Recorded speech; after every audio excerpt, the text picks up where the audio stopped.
Hello friend, welcome my YouTube channel. आज हम लोग देखेंगे क्लास 10 का मैथ का ऑब्जेक्टिव प्रश्न है। तब बहुकुल अथी देख लेते हैं कौन कौन सा जो परीक्षा की दृष्टि से महत्वपूर्ण है। दो बिंदुआं ए है x1 y1 x2 y2 इस तरह से दिया रहेगा। अब पूछेगा कि दूरी ज्ञात कीजिए, तो दूरी ज्ञात कीजिए। चार को दे दिया रहेगा तो हम लोग का दूरी का फॉर्मूला जानते हैं कि x2 माइनस x1 का whole square plus y2 minus y1 का होल स्क्वायर और रूट अंडर रहेगा। तो यहाँ पर देख रहे हैं x2 minus x1 plus y2 minus y1 का होल स्क्वायर और रूट अंडर है, यानी कि पहला सही है। उस तरह से दूसरा देखेंगे, किसी बिंदु x p दिया हुआ है, x और y का मूल बिंदु 0 0 दिया हुआ, q बराबर 0 0 दूरी निम्न है। तो यहाँ पर दिया हुआ है, तो जब जहाँ 0 0 दे रहेगा तो मूल दूरी पूछेगा, तो होता है x का स्क्वायर प्लस y का स्क्वायर रूट अंडर होता है, ये पहला हो जाएगा। तीसरा है बिंदु जो -2 और 4 दिया हुआ, भुज ज्ञात कीजिए। भुज क्या होता है? कोटि और भुज दो तरह का होता है, जैसे x और y रहेगा तो कोऑर्डिनेट में पढ़ना रहता है, तो इसको बोलेंगे हम भुज, इसको बोलेंगे भुज। एक्स को बोलेंगे कुछ ही भुज बोलेंगे और वाई को बोलेंगे कुछ ही कोटि। वाई के कोटि, एक्स के भुज, एक्स के भुज वाई के कोटि। तो यहाँ पर देखिए एक्स के जगह में दिया हुआ -2, तो इसका क्या हो जाएगा? भुज पूछ रहा है तो भुज हो गया कुछ ही -2। यहाँ पर देख लीजिए बिंदु दिया हुआ, पूछ रहा कोटि, तो हम लोग पहला जो टर रहेगा उसको बोलेंगे भुज, दूसरा को कोटि बोलेंगे। तो कोटि पूछ रहा था, कोटि 10 है, 10 कहाँ है? यहाँ बी में है, तो बी हो जाएगा। तो यहाँ पर देख लीजिए चतुर्थांश दिया हुआ। उसी तरह से बिंदु दिया हुआ -2 और 4 स्थित है प्रथम चतुर्थांश में या द्वितीय चतुर्थांश में। तो -2 और 4 है, तो प्रथम नहीं, ये द्वितीय चतुर्थांश में होगा कि -2 और 4 है। एक बार इसको देख लीजिए कि किसी समकोण त्रिभुज का कोण मान थीटा है, तो साइन थीटा का मान क्या होगा? तो साइन थीटा बराबर क्या होता है? लंबटा कर्ण।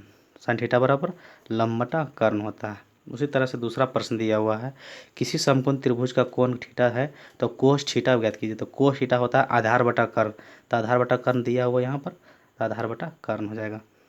तीसरा प्रश्न है, किसी समकोण त्रिभुज में कोण का मान थीटा है तो टेन थीटा निकालना। टेन थीटा बराबर क्या होगा? तो टेन थीटा बराबर होता है लंबटा आधार, तो पहला हो जाएगा इसका सही।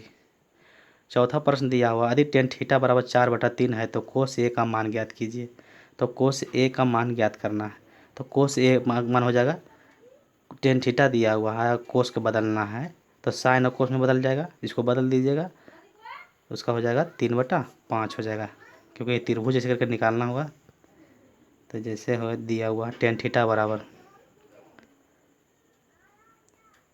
तो टेन थीटा बराबर दिया हुआ 4 और 3, 3 और 5 है दिया हुआ है। तो यहाँ पहले दिया है 4, तो 4 हो गया ये और 3 हो गया ये, आगे कितना 5 आ जाएगा जो निकालने पर। इसका फार्मूला देख लीजिएगा पृष्ठीय क्षेत्रफल का। घन का पृष्ठीय क्षेत्रफल होता है 4a का स्क्वायर। घन का करेगा तो 4s, घन जो 4 के भुजा स्क्वायर, और घन का संपूर्ण पृष्ठीय बोलेगा तो 6, संपूर्ण पृष्ठीय बोलेगा यानी 6 फलक लेना है। पृष्ठीय संपूर्ण बोलेगा तो टोटल लेना है, और पर्स बोलेगा तो आमने सामने लेना है, ऊपर नीचे नहीं लेना है। जैसे छत्ता है तो ऊपर नीचे नहीं लेना है, इधर इधर लेना है, इधर इधर लेना है। घन का आयतन होता है AQ, घन का विकर्ण होता है A बराबर √3। घन का पृष्ठीय क्षेत्रफल 2 × LB plus BH, 2 × LB 2 × L plus B × H। घन का संपूर्ण पृष्ठीय 2 × LB plus BH plus HL। घनाभ का आयतन, तो ये सब देख लीजिएगा। सांख्यिकी का कुछ भी महत्वपूर्ण प्रश्न है तो इसी पर बनेगा। प्रत्यक्ष विधि बोलेगा तो माध्य बराबर होता है सिग्मा FX बटा सिग्मा FI, ये प्रत्यक्ष विधि है।